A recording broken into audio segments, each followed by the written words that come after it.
Opa, chegando aqui para falar mais abobrinhas dessa vitória do Brasil contra o Japão, 2-1, gol no finalzinho ali. E falar aí algumas coisas, alguns comentários sobre esse jogo aí que eu acho que foi o melhor do Brasil, principalmente pelo segundo tempo, nessa Copa do Mundo, um adversário difícil, num jogo que foi bastante complicado do início ao fim e que me surpreendeu um pouco em relação à postura até do Brasil, mas principalmente do Japão, que ficou um pouco menos com a bola do que eu esperava. Esperava um time que fosse poderia até abrir mão um pouco da posse de bola, mas que fosse tentar um pouco mais de ataque, um pouco mais de saída de bola pelo chão, contra-ataque rápido, aquela circulação, de bola entre meio-campistas e pontas que a gente viu nos outros jogos, fazendo aquele balanço, a transição de um lado esquerdo, direito, direito, esquerdo, com muita rapidez, aquele time compacto. E acho que hoje foi bem diferente disso, acho que também tem os méritos, do Brasil. Então vamos conversar aqui falando do jogo, né, o Brasil veio mesmo do outro jogo, e o Japão veio aqui com o Doan pela esquerda, o Nakamura pela esquerda, o Doan pela direita, o Kamada por dentro, o Tanaka saiu do time, o Maeda e o Ito aqui por dentro. Então foi um time um pouco diferente, aí eles variaram, teve jogo que o Sugawara jogou por dentro, teve jogo que o Tanaka foi titular, então foi um time que mudou um pouco e eu achei até que fosse um pouco mais ofensivo aqui pelas peças, o Doan é ofensivo, né, a gente vê aqui que ele joga K10, o Nakamura também é um jogador ofensivo, o Kamada é um jogador que chega bem no ataque, o Maeda se movimenta bastante, o Ito é um pontinha, muito ágil, que corre bastante pelos lados do campo, e o Ueda, que é um centroavante bom, né, que consegue segurar a bola.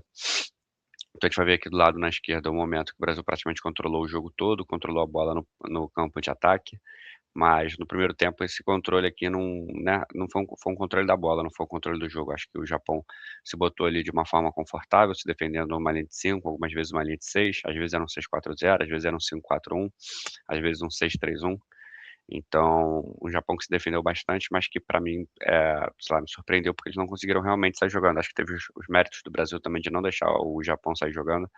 Não esperava tanta pressão do Brasil na saída de bola, que não era uma pressão tão forte para roubar a bola, mas era uma pressão que impedia o Japão de sair jogando e que forçava sempre o chutão e o Brasil retomava a bola. O Ueda ficou lutando ali muito tempo sozinho contra os zagueiros brasileiros, até conseguiu uma bola, teve uma matada dele ali no segundo tempo, porra, foi linda, foi um chutão pra frente, ele matou a bola ali, parecia até o Ronaldinho, gaúcho.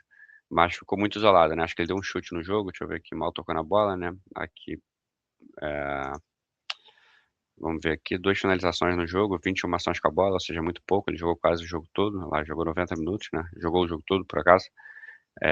Então achei ele muito isolado, achei que o time do Japão muitas vezes demorou para fazer essa transição, esse passe veio lento, o time não conseguiu ficar tão compacto, quanto se imaginava. A gente vai ver aqui que os jogadores, não conseguiram ter tanta posse de bola também, então a gente vai ver aqui que vamos pegar aqui os principais da frente, aqui o Ito e o Maeda, a gente vê, muito espaçado, né, o Ito joga muito pelo lado, o Maeda joga por aqui, mas a gente vê que eles não conseguiram criar tanto. Eh, Nesse jogo aqui a gente vê que Kamada não, o Nakamura aqui muito para trás, pouco na frente, o mesmo para o Doan. O Doan até um pouco mais na frente, pela direita, mas um pouco batendo a cabeça aqui, os 2 que estavam ali ajudando naquela dobradinha do Vini Júnior, na marcação. Então achei um jogo um pouco abaixo do Japão, mas também com os méritos do Brasil para isso. A gente olha aqui rapidinho as estatísticas, né, a gente vê que o Brasil conseguiu 19 finalizações, 5 grandes chances, 2,07 de gols esperados, a gente vai ver que o Japão bem abaixo, né, 31% de posse de bola, 0,33, 5 finalizações. E aí antes do jogo a gente tinha falado aqui que o Japão não era um time tão agressivo, né, que às vezes tinha bola e não finalizava tanto, como contra a Tunísia, contra a Suécia, às vezes você tem ali uns 50, 55% de posse de bola e finalizava ali 10, 11, 12, 13, a média do Japão de finalizações era 9, né, então se você tem 30% de posse de bola, você acaba finalizando muito menos e com muito menos qualidade, né, a gente vai ver aqui o chute, esse chute aqui foi um chute do Ueda, que eu lembro, esse aqui foi o chute do gol de fora da área, esse aqui foi um chute, nem me lembro direito qual foi um outro do Ueda, não lembro qual foi honestamente, e aqui os 2 chutes de fora da área, esse aqui foi a cobrança de falta, aquela do Casemiro, e essa aqui foi um chute aleatório do Ito. Então a gente vai ver aqui, ó, aos 29, aos 16, aos 45, 3 chutes 4 chutes no primeiro tempo e um chute no segundo tempo. Então, o Japão ficou ali, principalmente no segundo tempo, muito recuado, né, não conseguiu sair para o jogo, porque você falar que você ficou recuado, beleza, e você não cedeu chances para o adversário, e você conseguiu sair no contra-ataque, aí é uma boa execução de você ficar recuado, mas se você ficou recuado, você cedeu 11 finalizações, 5 grandes chances criadas, tomou 2 gols, eh, tu só deu uma finalização, né, aí tem um lance ali que a bola não entra, que não conta como defesa do goleiro. Acho que foi uma bola na trave ali na defesa do Suzuki. Então você não conseguiu defender tão bem, né. Você ficou atrás, mas você não conseguiu defender e não conseguiu nem sair para o jogo. Eh, e a gente vai ver aqui uma coisa que eu vou falar daqui a pouco, mas o Brasil muito concentrado de novo pelo lado esquerdo. Não acho que o Brasil tenha criado tantas chances no campeonato, na Copa do Mundo, assim, pelo lado esquerdo, principalmente se a gente considerar o volume de jogadas pelo lado esquerdo e o volume de jogadas pelo lado direito, acho que tem mais coisa boa pela direita, até pela característica dos jogadores que jogam por ali. A gente vai ver aqui finalizações dentro da área 8 do Brasil, muito boas. Então aqui o jogo muito concentrado aqui no terço de defesa do Japão, né, a gente vê que tem muito aqui no meio, mas muito aqui, né, se a gente talvez dividisse aqui no meio, aqui fosse estar 60, 70%, se fosse botar no campo do Japão. E aí algumas outras coisas, né, que podem chamar atenção, eu acho que o Brasil ali no segundo tempo foi um pouco para o desespero, não conseguiu achar tanto espaço, começou a jogar um pouco mais pelo lado, e aí o Brasil começou a levantar muita bola na área. E aí aqui, ó, cruzamentos, acho que eu tô no segundo tempo, né, vou botar todos, mas pode ser no segundo tempo aqui. A gente vai ter 27 cruzamentos no segundo tempo e ganhamos só 8. Achei essa taxa de aproveitamento muito baixa, 30%, né, 27 no jogo todo, acho que foram 39 cruzamentos, e a gente e a gente aqui 39 cruzamentos, conseguimos 10, né, então foram 12 no primeiro tempo que a gente ganhou 2 e depois 8 com 27. Então tô achando os cruzamentos do Brasil muito mal feitos, principalmente porque não temos tantos jogadores, assim, especialistas na bola aérea, né, se o Casemiro não entra na área ou o Magalhães, não tem ninguém ali que seja muito especialista em cabeça. O Ryan consegue cabecear direitinho, o Matheus Cunha nunca vi, não me lembro dele fazendo gol de cabeça. O Vini Júnior fez aquele contra o Haiti, mas contra a Escócia, mas não tá nem de perto de ser uma grande virtude dele, né, uma grande qualidade. Então acho que, assim, esses cruzamentos têm sido um pouco mal feitos. De alguma forma tem que melhorar aí, se vai ser uma bola, meio que aquele chutamento, se vai ser de repente tem que preferir agora aquele cruzamento que chega na linha de fundo. Acho que o Brasil chega muito pouco na linha de fundo, é muito raro, chegar na linha de fundo e dar aquele cruzamento para trás. Acho que hoje teve uma com o Ryan e uma com o Vini, se eu não me engano.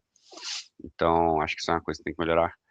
E aí a gente vai ver entradas no terço final 104 contra 44, passe no terço final 55 a 210.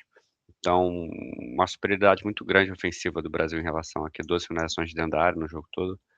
Então achei em geral um Brasil que jogou bem, assim. Acho que no primeiro tempo o Brasil foi muito encaixotado no estilo de jogo do Japão. Acho que eles se defenderam bem e dessa vez, de fato, apesar de não terem saído tanto contra-ataque. O gol deles sai daquela roubada de bola aqui no meio-campo, né. Eh, Eles não conseguiram sair tanto contra-ataque, eu não lembro, assim, de um grande contra-ataque deles que deu aquela sensação de: "Caralho, vai ser gol". Eh, e aí acho que vai ter alguns fatores aqui, a gente vai ver o mapa de calor do Vini Júnior muito aqui pela esquerda, menos pelo meio do que a gente viu nos outros jogos, e isso aqui muito por causa do segundo tempo. Acho que no primeiro tempo ele ficou muito parado aqui nesse setor, mais central entre o zagueiro e o ala, eh, e eu acho que isso prejudicou muito o futebol dele, junto com o Douglas Santos, que eu acho que, assim, a gente vai ver o mapa de calor dele aqui, mas essa passagem dele aqui não é uma passagem muito efetiva, né. A gente vai ver aqui a troca de passes deles, né, a gente tá vendo tudo aqui, e aí tudo pra trás, pra trás, pra trás, pra trás, pra trás, pra trás, pra trás. Eh, então acho que isso é uma coisa que realmente me incomoda. Eh, a gente vai ver aqui os cruzamentos foram todos errados, então ele fica ali dando aquela amplitude, mas é uma amplitude meio que falsa, porque ele fica ali do lado do Vini, ele realmente não quer a bola. A postura corporal dele normalmente quando o Vinícius tá com a bola, ou quando tá o Paquetá com a bola, ou quando tem alguém com a bola, ele tipo assim: "Não toca pra mim, se você tocar eu vou devolver pra trás". Tudo bem, eu entendo que ele sirva como uma zona de apoio e tal, mas acho isso ainda muito. Acho que com um time que vai exigir um pouco mais do Brasil, não é a grande característica dele, mas acho que com um time que vai exigir mais do Brasil, você pensar hoje, pô, o Japão estava fechadinho, eh, armado, não sei o que, o nosso lateral não estavam contra-atacando a gente, nosso lateral não consegue criar uma jogada, chegar ali com um pouco mais de tesão, de ímpeto. Acho que nesse sentido o Danilo tem apoiado muito melhor do que o Douglas Santos, ainda que o Danilo tenha errado hoje, no gol. Eu acho que a construção dele aqui, mesmo por dentro, com o Ryan, com o Bruno Guimarães e tudo mais, eu acho que é uma construção mais fluida, assim, ele tem participado melhor, com um ímpeto maior de criar jogadas, de fazer coisas, né. A gente vai ver aqui que o mapa de calor do Douglas Santos está até um pouco mais na frente por causa dos cruzamentos, mas efetivamente, assim, quando a bola cai no Douglas Santos, acho difícil esperar que dali a bola saia algo que torne o Brasil um pouco mais que jogue o Brasil um pouco mais para frente, que crie qualquer chance para o Brasil. Aí a dupla de zaga achei muito bem, não fo assim, não vou dizer que não foram tão exigidos, mas, eh, né, ganharam os duelos ali, ficaram jogando muito para ganhar os chutões do Japão. Bruno Guimarães para mim é o melhor em campo e para mim é o melhor do Brasil na Copa, ele tem defendido bem, tem feito boas coberturas, tem criado jogadas, tem se arriscado na frente, tentado finalização, tentado passes, né, incisivos, tem acertado a pressão. Casemiro, muita gente criticando.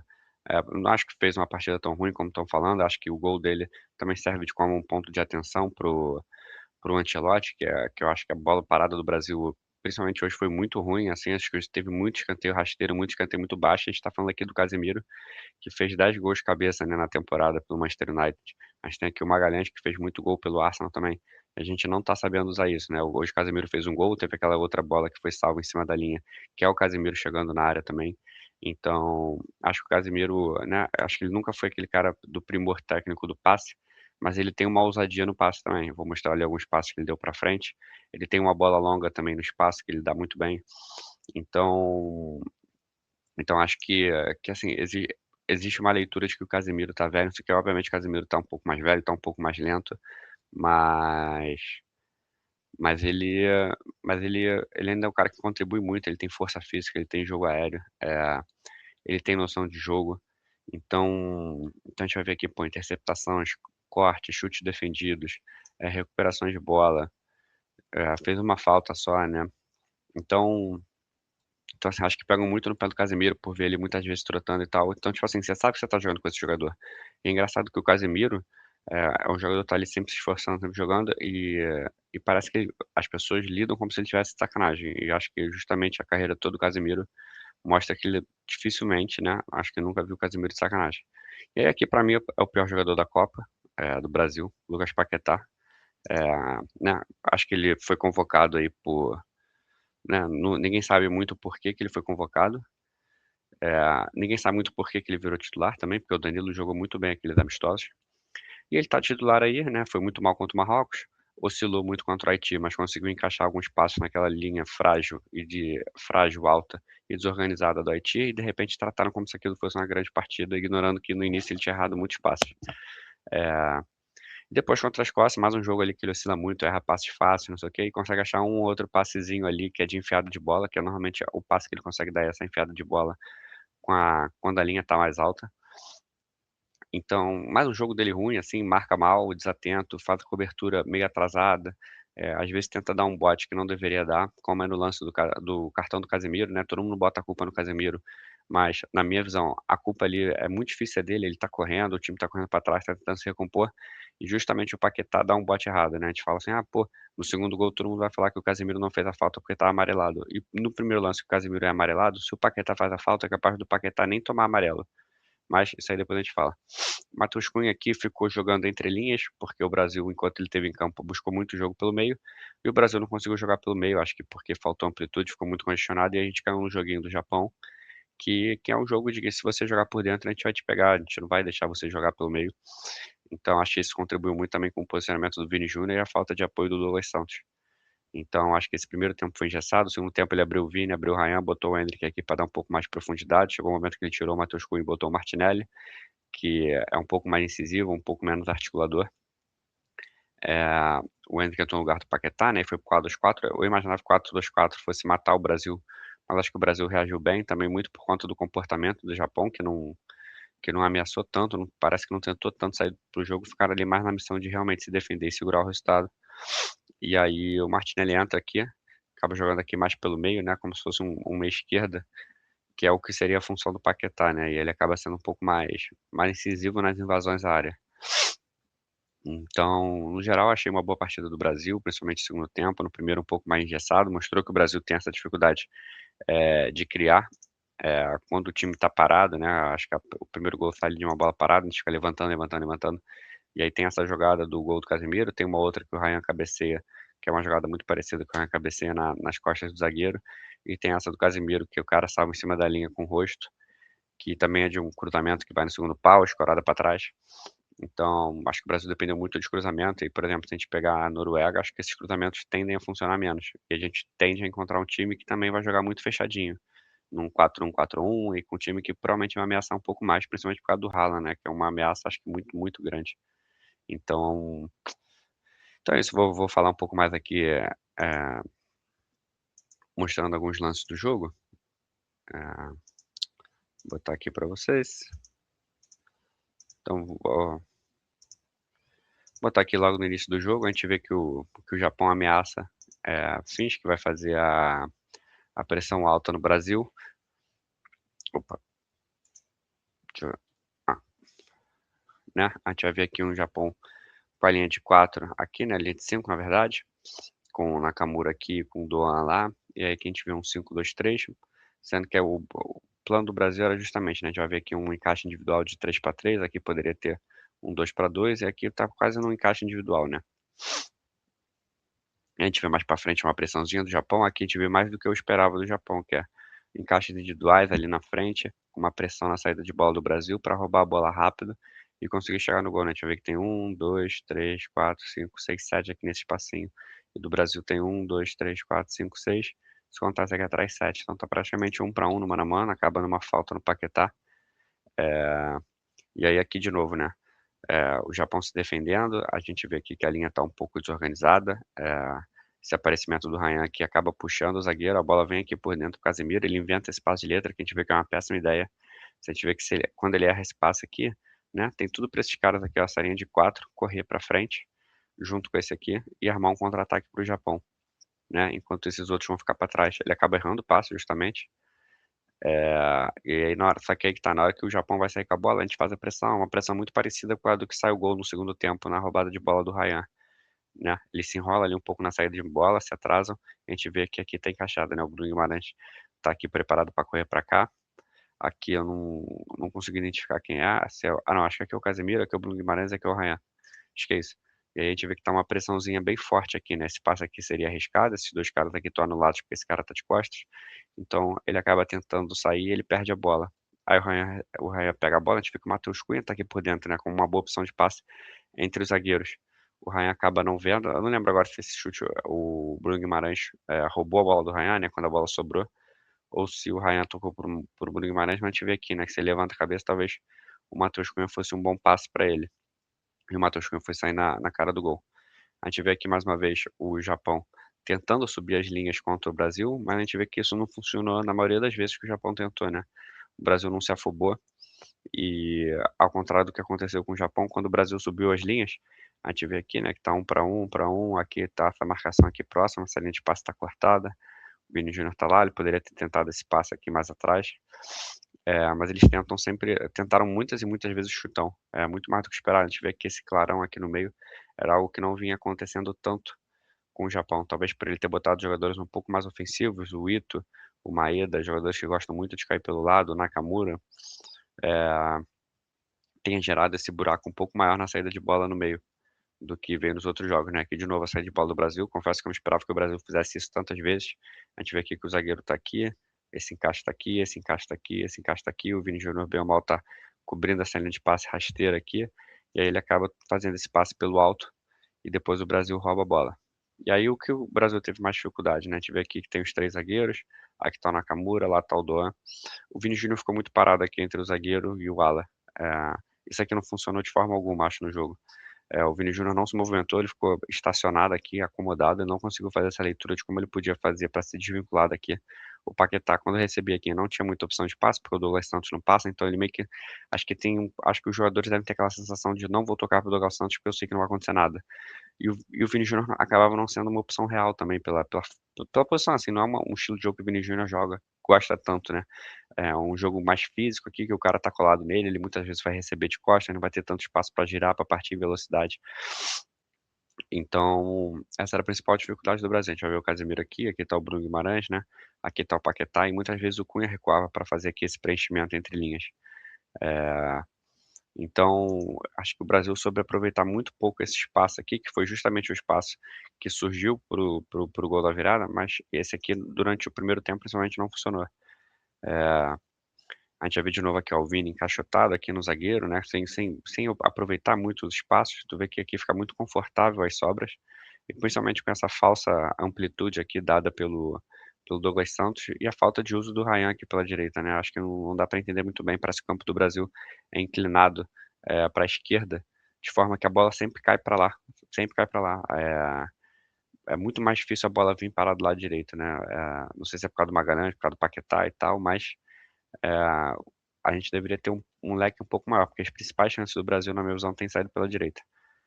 Eh, e a gente vai ver de novo aqui a pressão do Brasil, todo mundo encaixado, o goleiro saindo aqui rasteiro com o lateral, a gente vê que já tá subindo aqui, se não me engano é o Lucas Paquetá, a gente vai ver o Matheus Cunha pegando aqui por dentro, Bruno Guimarães subindo a marcação, o Ryan aqui e o Vini Júnior vindo para fechar aqui, depois fechar o passe. E aí, aqui ó, tudo encaixado, sem opção de passe. A opção de passe poderia ser isso aqui, né, mas se ele erra o passe, olha onde é que tá o Vini Júnior pra pegar a bola, né, se tem qualquer erro. Mas tudo muito encaixadinho, acho que nessa nessa ideia, acho que o Brasil funcionou muito bem, acho que é por isso que o Japão não conseguiu sair tanto para o jogo, como gostaria, como fez nos outros jogos. E aí teve que muitas vezes recorrer a um chutão de um time que tá muito mais espaçado do que nos outros jogos. Acho que essa amplitude do Brasil, de certa forma dada, aí eu vou ter que dar o crédito digital do Douglas Santos lá aberto, e o Ryan aberto aqui, impossibilitava também que o Japão conseguisse manter o time compacto aqui, né. A gente tá vendo aqui um time bem compacto, aqui é a linha de 5 bem montada, aqui é a linha de 4, mas então quando o Japão roubava a bola, como o time estava muito aberto, talvez não tivesse tantas opções de passe por perto, pra fazer aquela jogada saindo, né, tocando, porque não tinha tanta gente próxima. E a gente vai vendo aqui de novo, né, a linha de 4 aqui, o Paquetá aqui, a gente vai ver sempre o Vinícius Júnior aqui no primeiro tempo encaixotado aqui, onde ele não vai conseguir render. O Douglas Santos aqui sempre com muito medo de apoiar, o Danilo aqui, o Bruno Guimarães aqui até querendo passe, e o Casemiro aqui Casemiro não, o Matheus Cunha aqui buscando esse espaço entre linhas, né, uma coisa que o Matheus Cunha é bom de receber, pisar, virar e atacar para chutar. Aqui, outra vez é uma bola que vai ali, né, a gente vai ver que tá sempre aqui encaixotada, a gente vê que tem um espaço aqui. Mais uma pressão aqui alta, bem feita do Brasil no início do jogo, a gente vê que tá funcionando e acho que isso ditou um pouco o ritmo de jogo do Japão, de ver que, tipo assim, se eu der mole, o Brasil vai roubar minha bola, né, ele roubou contra a Haiti, roubou contra a Escócia, e se eu der mole aqui, ele vai roubar de mim, eu dei esses vacilos. E aqui uma coisa que é pouco vista do Casemiro, mas que ele faz também, a gente vê aqui que tá tendo um contra-ataque, não sei o quê, esse passe aqui entra lindamente aqui no meio, né, não é um passe fácil, tem um cara aqui, tem outro cara aqui, e ele dá o passe aqui perfeito pro Matheus Cunha, e tem aqui, ó, não é o Matheus Cunha ali, é o Bruno Guimarães, falei errado. E aí ele dá o passe perfeito pro Bruno Guimarães aqui, e a gente vê que seria uma situação já gera uma situação de perigo, porque tem o Matheus Cunha e o Vini Júnior aqui pra avançar praticamente no mano a mano com o zagueiro. E aí ele acha o Bruno Guimarães aqui, e aí agora sim, né, a gente vê que o Cunha vai fazer o facão aqui, o Vini Júnior tá correndo lá aberto. O passe não vai tão bom pro Matheus Cunha, ele acaba dividindo com o zagueiro, mas depois ele dá a finalização pra fora. E aí aqui o lance do cartão amarelo do Casemiro, que muita gente falou, né, a gente vê que a gente vê que aqui é o 13, né, acho que foi escanteio, aí no contra-ataque do escanteio a gente vê que o time tá voltando, o time tá bem espaçado, mas a linha de 4 aqui tá formada. Acho que aqui deve ter sido tiro de meta, na verdade, e aí o Japão conseguiu escapar da pressão do Brasil. É nisso que o Bra escapa da pressão do Brasil, a gente vê aqui, ó, esse cara tá aqui no meio, né, passando sozinho. Quem tinha que marcar esse cara? Eu não sei, pra ser honesto, vou até botar aqui de novo pra ver. Mas Mas o Casemiro tá ali cobrindo o espaço dele, né, aí ele tem um cara aqui da bola que tá livre, o Danilo tá recuando, eh, e o Casemiro tá aqui, né, ele vai tentar marcar o passe no meio, e não vai e não acho que ele tenha errado, assim, nessa tomada de decisão dele. O passe vai ali por dentro, você vê que tem os 2 aqui pra chegar, né, se eu não me engano esse aqui é o Ito, então eu imagino que esse seja um cara que esteja muito mais para o Paquetá, porque eu acho que esse aqui é o Maeda e lá é o Ueda. Aqui é o Nakamura, aqui é o Kamada. Então acredito que esse aqui seja justamente aquele meia que tá pela direita, né, atrás do Ueda. Daí ele recebe livre, na hora que ele recebe livre ele arranca, você vê que ele arranca aqui, ele vem vindo pra uma área que ele tá pressionado, né, a gente tem aqui isso aqui que não chega a ser uma opção de passe muito boa. a gente tem aqui o Danilo fazendo a cobertura aqui com o Nakamura, e a gente tá vendo o Casemiro chegar aqui por trás. Aí vão falar que o Casemiro tá trotando, queriam que ele desse um pique pra onde? O Bruno Guimarães tá aqui, o Paquetá tá aqui, e aí o Paquetá simplesmente dá um bote adoidado no cara, em vez de só cercar, né? Ele podia estar aqui um pouco atrás do cara, acompanhando o cara, forçando o cara a manter a bola, desacelerar o jogo, voltar. E aí nisso que ele faz, o que que ele faz? Ele toma o drible. Toma um drible inacreditável, aí sim o cara tá chegando ali na cara do gol, né? Aí sim o Casemiro é obrigado a fazer a falta. Ele tenta dar o carrinho, e aí que tá. Vamos falar, pô, o Casemiro tomou amarelo com 14 minutos, não sei o quê. Mas se o cara chuta daqui e faz o gol, vai todo mundo falar assim, pô, o Casemiro não fez a falta, porque ficou com medo de tomar amarelo. E a culpa não é dele, né? A gente vai rever aqui o lance. Né? Ele tá aqui marcando normal. Ele veio aqui, né? Tentou fechar aqui esse passe aqui por dentro, né? Tentando meio que ocupar uma linha aqui de passe razoável que fechasse os passes por dentro. O cara achou aqui um bom passe no meio. E o cara simplesmente tá livre porque os dois meio-campo do Brasil estão atrasados depois de errar a pressão. Então, né, esse também era um perigo que a gente falava do Brasil marcar alto e, e nessa marcação alta o Brasil não conseguir se recuperar e deixar muitos espaços, e aí a culpa sempre vai cair no Casemiro de que não consegue cobrir espaço. Como se o Casemiro de 5 anos atrás fosse conseguir esticar a perna e pegar espaço. Então o Paquetá passa batido aqui, toma o drible, depois vem o Casemiro e é obrigado a fazer a falta, né? Tipo assim, poderiam falar, deixa o Guimarães, mas se ele acerta o chute aqui, não sei o que, dá um passe ao gol, a crítica é vir no Casemiro de qualquer forma. E aí aqui no lance do gol, né, a gente vê aqui uma jogada no meio, o Ryan volta para marcar, que é um papel muito importante do Ryan. Ele volta e recompõe muito bem, principalmente para fazer duelos físicos, e tudo. Então, então o Ryan volta e aí ele consegue roubar a bola, né?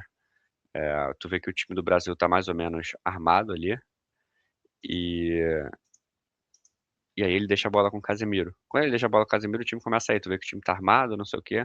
A linha de zaga tá aqui, Ryan tá aqui, o Danilo vai passar e o Danilo erra o passe. Aí eu me pergunto, como é que essa culpa pode ser do Casemiro? O Casemiro tá aqui, ele tá amarelado porque justamente no lance passado recompuseram errado, deixaram ele exposto e ele não conseguiu marcar. Aí o cara vai vir no contra-ataque, obviamente ele vai driblar. Aqui tem dois caras aqui, o Casemiro tá aqui, tem outra opção de passe aqui, o time tá saindo. Eu queria entender como é que as pessoas conseguem culpar o Casemiro por isso, né?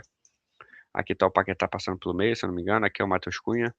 Então, aí sai a jogada do gol, né? A gente vai ver aqui o Paquetá aqui vê o cara receber a bola. E aí pergunta, por que que o Paquetá também não fez a falta? Se todo mundo falava do Casemiro, né? Se ele estica a perna ali e dá um carrinho, né? Sai correndo atrás do cara, adoidado, mas não foi isso que aconteceu. E aí sai o lance do gol. É, E aí o Brasil novamente, né? A gente vai ver aqui a construção, a gente vai ver aqui o Paquetá agora aparecendo. Não, o Paquetá aqui, aí a gente vai ver o Matheus Cunha aqui entre linhas, o Casemiro buscando também espaço entre linhas, e o Vini Júnior novamente encaixotado. Aqui a gente vê o Rayan um pouco mais por dentro, mas eu sinto falta desse movimento aqui, ó. Esse facão aqui incomoda, corre um pouquinho aqui, ó, pra cá. Que aí esse zagueiro vai ficar pensando, tenho ninguém aqui pra marcar, né? Esse movimento entre os dois zagueiros, ele só ficou encaixotado aqui entre o ala e o zagueiro. E tu vê que o ala não tá tão preocupado assim com o Douglas Santos. Ele quer que a bola vá no Douglas Santos, porque quando a bola vai no Douglas Santos, a bola vai voltar pra trás. Então isso eu achei muito ruim, né? A gente vê aí que a bola avançou aqui do Paquetá por dentro, Casemiro, que acha o Matheus Cunha de frente, e você vê que em nenhum momento o Vini Júnior faz a menção de fazer o facão, de receber, vendo que o Matheus Cunha recebeu por dentro, para abrir um espaço, puxar a linha para trás. Você vê que o Brasil avançou, aqui a bola tá com o Paquetá, e a bola avançou 15 metros, sei lá, né, daqui de onde a gente está, e o Japão, a linha do Japão deu um passo para trás aqui, né? É muito estranho isso, porque não teve a movimentação necessária, tanto do Vini Júnior quanto mas o Vini Júnior que tá jogando mais adiantado, meio que como atacante. E aí você vê aqui que não existe nenhuma confiança no Douglas Santos, né? Você vê até que ele tá exageradamente aberto, porque se ele tá aqui, né, avançando um pouco mais por dentro, ele de repente recebe aqui, dá o tapa aqui, ele parece estar se escondendo. Por que que ele tá tão aberto? Tu vê, o Danilo que tá do lado oposto já tá fechando. Por que ele tá colado na linha lateral?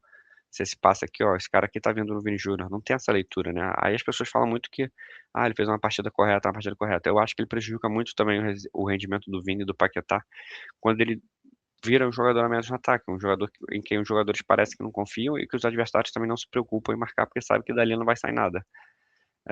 Né, aqui de novo, mostrando a jogada e encaixotados aqui. E aí ele recebe de costas. E aí esse jogo aqui não é um jogo que rende para ele, né? Você vê que o Douglas Santos está aqui perdido, não tem uma posição corporal de quem vai receber uma bola, receber um passe. porque o Vini poderia até fazer o pivô, vendo que o ala que tá marcando ele poderia fazer o pivô e dar aqui no Douglas Santos, né, o Douglas Santos entra aqui e cruza, mas não, acaba voltando a bola. A gente vê aqui de novo, né, é uma outra jogada por dentro, da tabelinha aqui do Paquetá com o Matheus Cunha recebe de frente de novo, Vini Júnior aqui encaixotado, ou o Douglas Santos, parado aqui. Eu não sei como é que isso pode ser bom, tipo assim, ele tá colado na linha lateral, mas tá em amplitude. Cara, mas tu precisa estar um pouco mais próximo, tu precisa ser uma opção de passe, não adianta ser uma amplitude que não funciona de nada, que fica escondido do jogo, né? E a gente vendo aqui a maioria das jogadas pela esquerda. Então, a gente vê aqui de novo, né? Sem o Facão, sem ninguém aqui por dentro. Agora tá vindo aqui mais ou menos o Bruno Guimarães, mas também não é a característica dele. Então, eu senti um pouco de falta disso, dessa confusão. É, e tudo isso fica pior, né? Porque se o Vini Júnior parte pra cá, esse cara acompanha, abre um corredor pro Douglas Santos que ele não vai aproveitar. E aí ele chuta. A gente vê aqui o Ryan também na direita. O primeiro tempo dele foi tímido, porque a bola não chegava aqui no lado direito de forma alguma. E, e essa posição que eu achei meio ruim, né? Aqui a gente vendo o Japão sendo forçado mais uma vez a dar o chutão. É, e aí aqui, de novo, né? Olha quantas vezes a gente repete o cenário, a bola vai aqui pelo Paquetá, o Douglas Santos tá lá, tipo assim, cara, fala sério, se tu recebe essa bola aqui no Douglas Santos, o que que você espera que ele faça? Ele vai trocar pra trás, tipo, né? A gente vê o Ryan aqui mais uma vez tentando buscar o espaço por dentro. Confesso que eu senti até um pouco de, de falta disso, né? Do Matheus Cunha trocar um pouco mais com o Ryan, porque o Ryan chuta bem de fora da área. Então, se ele recebe uma bola aqui que ele consegue só ajeitar e bater, é uma bola perigosa, uma bola que o Brasil tem que tirar mais proveito. E o Matheus Cunha é um cara que consegue abrir e jogar bem por fora, né? Não precisava ser o Bruno Guimarães aqui, podia ser o Matheus Cunha. Entendo que provavelmente ele foi orientado a ficar aqui nesse meio, porque ele é um cara que recebe a bola, pisa na bola, vira rápido, dá um passe, chuta de fora da área. Mas eu senti um pouco falta dessa troca, né? O Ryan vinha um pouco mais por dentro para receber, até porque ele consegue fazer um bom pivô, é um cara alto, ele consegue fazer um pivô, acredito, melhor que o Matheus Cunha. Então, essa foi uma coisa que eu senti que poderia ter acontecido no primeiro tempo ali, no próprio entendimento dos jogadores. E a gente vai pro segundo tempo muda, né, quando o Endrick entra no lugar do Paquetá, e aí o Endrick começa a ficar aqui e atacar a última linha, né. E aí o Vini Júnior passa a jogar aqui muito aberto, pela esquerda, jogando como um tradicional ponta, né, muito mais parecido com o que tá o Ryan aqui. E aí ele começa a receber a bola aqui, mas aí de novo, não acho que o rendimento dele foi bom como ponta aqui, não acho que ele ganhou esses duelos de mano a mano. É, toda vez que ele recebia, claro, tinha uma dobra aqui, então a chance dele conseguir ser de usufruir desse mano a mano ou de um espaço rápido que pudesse surgir era menor. Mas ainda assim, né, achei que ele pecou muito nas decisões individuais, errou os dribles, muito também por causa, na minha visão, do Douglas Santos, que não passa, não é uma opção real de passe, né? A gente fala que do apoio, amplitude, não acho que ele seja uma opção real. Acho que ele vai com medo e, e é isso, né? E a gente vai ver aqui a troca de passes do Japão, o Brasil posicionado, né, desse outro jeito agora com o Endrick em campo, o Endrick vai ficar ali por dentro, o Casemiro, mais ou menos num 4-1-3-2, né, porque vai estar o Cunha, o Bruno Guimarães e o Ryan, e o Endrick um pouquinho mais à frente, às vezes o Endrick recompondo aqui, mas a gente vê que o Vini Júnior continua sendo o cara mais avançado, mas ele é o cara mais avançado pela esquerda, né, então fica um pouco estranho isso, porque nem sempre ele acaba sendo uma opção de passe, porque, né, ele tá no canto do campo, então se a bola é roubada lá, se a bola é roubada em outro lugar, você quer fazer uma outra ligação, ele tá sempre parado aqui. Acho que isso torna muito imprevisível essa acomodação dele aqui, que torna tudo muito previsível no jogo do Brasil. A gente vê aqui mais uma vez que é o Endrick perseguindo, o Vini Júnior não faz aquela pressão tão ativa. A gente vê que o Matheus Cunha agora tá bem atrás, né? O Casemiro tá mais na frente, o Bruno Guimarães tá mais na frente, mas a marcação em teste tá bem encaixada. É, aqui foi um lance de contra-ataque, né? Que o Japão teve uma das poucas chances que ele teve ali no início do segundo tempo, e aí essa aqui foi logo depois do gol, eu acho, daquele gol que o cara tirou em cima da linha. E aqui, né, o Japão que teve durante tanto tempo uma calma para tomar a melhor decisão dentro da área, talvez a melhor decisão fosse o Kamada aqui por dentro, né, ele estava entrando sozinho, ele tenta esse cruzamento improvável aqui pro Ito, eu acho, né, que não é tão alto, marcado pelo Magalhães, né, que é ótimo na bola aérea. Você vê até que o Magalhães estava saindo um pouco para marcar o Kamada e de repente ele volta para ele ficar surpreso com esse cruzamento pro Ito. É, aqui acho que é o lance do gol. Então, um lance que a gente vê que o Brasil está com 6 pessoas dentro da área, aproveitando bem essa bola aérea. Se essa bola aqui sobra dentro da área, a gente tem 3 jogadores para chutar, a gente tem o Danilo, tem o Ryan e tem o Endrick. Então, isso foi uma coisa boa do Brasil, porque ele preencheu bastante, teve coragem de empurrar o Japão para trás e realmente forçar que a bola ficasse ali rondando a área do Japão. Acho que quando a bola ficar rondando sua área por muito tempo, é muito difícil você resistir e não tomar gol. Então acho que esse foi um grande mérito do Brasil, né, a gente vê que o Danilo aqui tá atacando com vontade, né, chegando por dentro, tipo: "Vou pegar uma sobra, vou tentar fazer o gol". E aqui uma das virtudes que eu acho do Ryan, no segundo tempo ele participando mais do jogo, mas é aquele pivô que ele faz, girando logo depois do gol, né. Ele consegue sustentar bem essa bola, clarear, cortar para a esquerda e abrir. Ele abre aqui para o Vini Júnior, talvez na melhor jogada do Vini Júnior do jogo, me arrisco a dizer até que tenha sido a única jogada, e aí numa característica que é mais dele, onde ele consegue jogar melhor, né, que ele recebe velocidade, tem espaço nas costas do zagueiro, não tem marcação por perto, e aí ele consegue vir aqui para o mano a mano, né. Acho que nessa o Endrick vacilou na corrida, acho que ele poderia, ter corrido pra direita ou ter corrido com mais ímpeto aqui para o facão, nas costas do zagueiro, e ele acaba meio que ficando parado, acho que ele fica meio indeciso no meio da corrida do Vini Júnior, e e acaba acho que pode até ter atrapalhado um pouco o Vini Júnior, que ele fica meio que travando a corrida. O Vini Júnior chega aqui na cara do gol, ele, né, fica aí dá uma congestionada, corta pra direita, e aí ele corta pra esquerda, e aí pra mim é outro defeito que eu acho muito difícil também, a gente a gente ignorar, assim, porque é algo que ele tem feito que tem acontecido com alguma frequência, que é ele corta a bola ele não tem esquerda, né, parece pra finalizar, ou não tem confiança na esquerda. Deixa eu ver, não, espera aí. Eh, essa aqui. Então, a gente vai ver ele aqui, ele corta pra esquerda e assim, né, aí pra mim é o que diferencia, né, a gente vai falar se ele tá no patamar do Kane, do Haaland, do Mbappé, não sei o quê, esse chute é de esquerda, ele acabou de cortar pra esquerda, você ajeita o corpo, se você botar o pé direito aqui na frente pra apoiar, é capaz do cara dar um carrinho e você sofrer o pênalti. E aí de novo ele faz aquilo que ele dá de 3 dedos, né. E aí nisso que ele dá de 3 dedos ele perde o gol, chuta muito fraco. Ele já tinha feito isso contra o Haiti, acho que tinha feito isso contra a Escócia também, quando saiu na cara do gol, ele foi levando pra esquerda, foi levando pra esquerda e no final ele dá o tapa de 3 dedos e perde o gol. Então, assim, isso é algo também que pra mim é uma ou é uma decisão ruim por ele levar pra perna esquerda que não é boa, ou uma coisa que ele precisa melhorar, porque ele sabe que ele vai precisar cortar pra esquerda em alguns momentos, senão tu vê que os dois forçaram aqui a bola na direita, né, ele abre o corredor esquerdo, porque sabe que, né, talvez na esquerda não grande chance de nada acontecer. Ah, o goleiro fez uma boa defesa, salvou ali.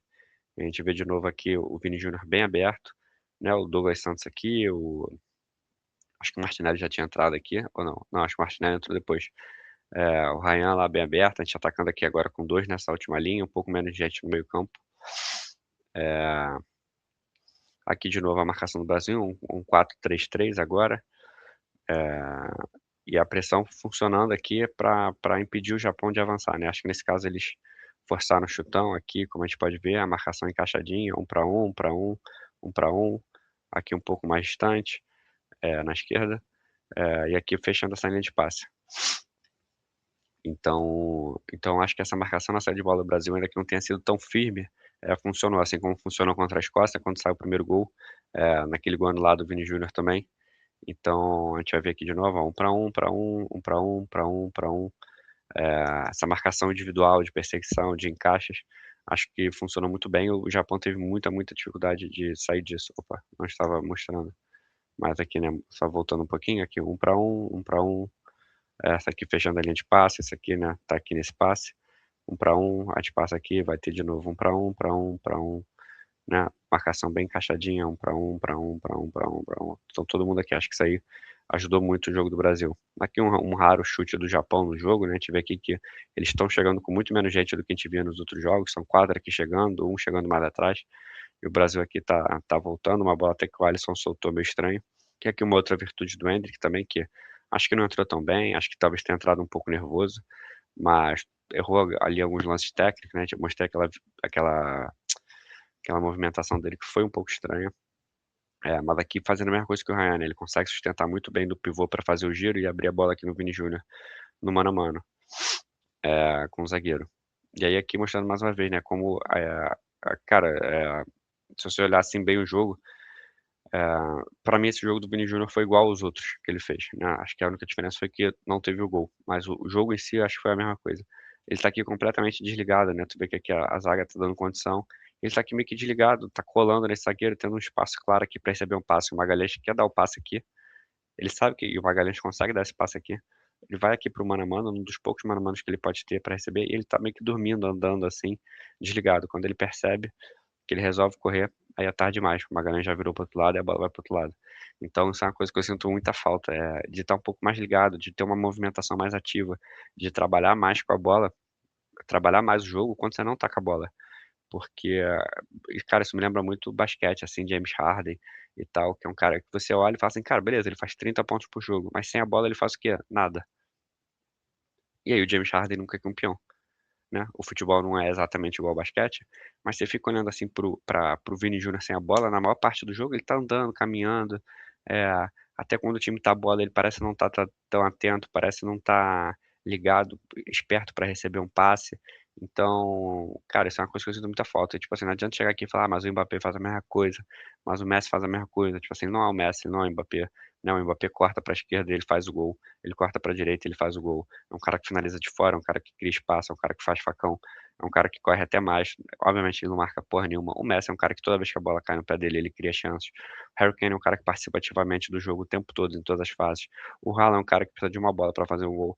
Então assim, eu gostaria que ele participasse mais do jogo, porque eu acho que ele tem um bom drible, eu acho que ele consegue incomodar os zagueiros, eu acho que ele consegue ser um cara que cria dúvida na marcação, e eu acho que quando ele fica parado, assim, no lugar onde ele tá, acomodado, esperando que a bola chegue no pé dele, a gente perde a principal qualidade dele, que é de estar no espaço, de ser imprevisível, de, né, a gente sabe que se der 1, 2 segundos pra ele, ele vai acelerar, vai ganhar, vai ter um drible, né, ele pode errar uma bola, ele pode errar 2, pode errar 3, mas eu gostaria que ele circulasse mais, que ele fosse mais ativo para receber a bola em melhores condições, para atrair espaço para as outras pessoas e não ficar só parado. Eu sei que muitos vão dizer que: "Ah, mas ele ficando parado ali, ele justamente abre esse espaço", né, mas aí é complicado, porque o Douglas Santos não passa. E aí um cara aqui tá marcando 2 pessoas, né, e aí fica muito fácil, pô, marcar, porque esse cara aqui não vai receber a bola e esse que tá parado, e aí na hora que esse aqui receber a bola, ele vai dobrar nele. Então isso é algo que me incomoda. E aí pra finalizar, né, o lance do gol, eh, o Tanaka que tinha entrado no segundo tempo, que fez tantas saídas de bola boa nessa Copa, dessa vez errou a saída de bola, a gente vai ver uma pressão muito parecida com a pressão daquele gol contra a Escócia, e também com alguns erros que né, a gente pode até lembrar, aquele primeiro lance lá no início do jogo, que a gente mostrou aqui, que foi a Colômbia, o Japão, né, saindo aqui, a gente faz a pressão justamente pelo esse lado direito, onde a pressão tem funcionado muito mais na saída de bola. Então, ou seja, quando você joga pelo lado direito, você pode até ter um pouco mais chance de perder a bola, mas a chance de você recuperar é muito maior do que na esquerda. Quando a gente perde a bola pela esquerda, normalmente a gente perde a bola. Quando a gente perde a bola pela direita, Bruno Guimarães, Danilo, e Ryan têm feito uma boa pressão. Então a gente vai ver aqui, né, que saiu aqui uma finalização, o Cunha estava aqui por dentro, então acho que essa é uma coisa que precisa ser um pouco mais observada, de trabalhar um pouco mais a bola pela direita, ter um pouco mais carinho com esse lado, porque tem jogadores bons ali que têm jogado muito bem, principalmente o Bruno Guimarães, né, e o Ryan que tem se esforçado muito, tanto taticamente e tem cumprido o que a gente espera tecnicamente dele. E aí ele rouba a bola aqui, né, e aí ele tem a calma depois pra, né, a gente pega aqui 94, 95 do segundo tempo, né, com 50 do segundo tempo, perna tá cansada, pressão, muita gente já tá pensando em ter cautela, ele tem a paciência, levanta a cabeça, ajeita o corpo e dá o passe certo para o Bruno Guimarães, né, porque quando ele rouba aqui a gente vê que tá meio congestionado, a zaga do Japão acaba voltando um pouco, né, muitos jogadores cortariam para dentro e já estariam na expectativa de ser um herói, né, levariam pra linha de fundo, de repente ele não, ele toma a melhor decisão, o que é muito importante na maioria das vezes e pode passar batido, né, porque se o Ryan rouba essa bola, eh, dá uma pedalada ali e chuta pra fora, todo mundo vai falar assim: caralho, quase gol do Ryan, não sei o quê". E se ele leva pra linha de fundo, e dá um cruzamento que não passa ninguém, fala: "Puta, faltou alguém na área", não sei o quê. Não, ele tem a consciência ali de tocar para o Bruno Guimarães que tá de frente, desmarcado, e consegue dar um bom passe, né. Ele acha o Martinelli aqui justamente entre o zagueiro e o lateral, pra marcar o gol, né. Deixa eu ver aqui que só tem o Bruno Guimarães, e aí a gente isso é uma coisa também que eu acho que os jogadores fazem muito pouco. Quando você arma o chute, principalmente em momentos decisivos, todo mundo olha pra bola só, e sempre vai ter alguém livre. Se você conseguir achar um passe, sempre vai ter alguém entre zagueiros, e os zagueiros vão estar dormindo esperando o chute. Então é isso, né, e aí lembrando aqui o gol do Brasil contra a Escócia, que também vem numa pressão do lado direito, a gente vai ver aqui o Ryan que perdeu a bola, tá aqui, o Matheus Cunha dá o carrinho, consegue, a gente viu o Danilo pressionando e o Bruno Guimarães pressionando aqui, né. E aí lembrando o jogo da Suécia contra o Japão, que o Japão também perde uma bola por aqui, e aí depois na sequência acaba saindo uma finalização, né, muito parecido com aquele lance do primeiro tempo, e também com esse lance do Japão, do Brasil e Japão. Então, acho que essa foi a análise de hoje aí, de um Brasil que mostrou alguns pontos positivos, principalmente a pressão, na saída de bola, né, como o Brasil conseguiu orientar bem a saída de bola do Japão e impedir que eles saíssem tocando, conseguimos fazer com que o meio dele tivesse passado, conseguimos forçar as bolas longas do Japão, impedimos que eles ganhassem as segundas bolas, né, acho que a maioria das segundas bolas ficaram com o Brasil, um Brasil que conseguiu pressionar de certa forma, eh o Japão no segundo tempo, conseguiu empurrar o Japão para a própria área, deixar eles ali sem saída e sem conseguir evitar tantas chances criadas do Brasil. O Brasil conseguiu criar suas chances.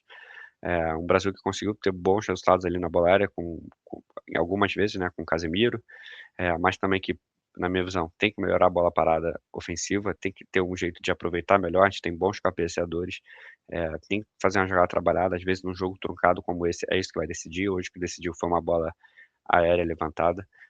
Acho que o Vini Júnior, ele pode continuar jogando ali mais adiantado, ter um pouco menos de responsabilidade defensiva, mas ele precisa se movimentar mais. O Matheus Cunha, ele sai muito da área, ele abre espaço, então o Vini Júnior precisa fazer o facão. E quando o Vini Júnior fazer o facão, o Douglas Santos tem que avançar. Ah, mas o Douglas Santos aqui, pô, bota o Danilo, bota o Paquetá para voltar, para armar, para ficar um pouco mais ali atrás. Eh, então acho que isso é uma coisa que precisa ser feita, né. Acho que de novo o Brasil funcionou melhor quando teve o Endrick ali puxando a marcação. Acho que o Endrick não teve uma grande partida, tecnicamente, acho que errou uns 2, 3 passos, algumas movimentações, mas se esforçou ali, incomodou os zagueiros. Acho que o Brasil tem que usar mais o lado direito, usar mais o Bruno Guimarães, que tá jogando pra caralho, tem que usar mais o Ryan pra dar mais confiança pra ele, principalmente no chute. Acho que o Ryan tem chutado muito pouco nessa Copa, um cara que tem como talvez sua principal característica o chute, né, ele pega limpo e bate. É uma partida um pouco abaixo do Matheus Cunha, mas também pela dificuldade de jogar ali entre linhas, que o Brasil teve. É uma partida para mim péssima do Paquetá, não entendo como é que ele ainda é titular do Brasil.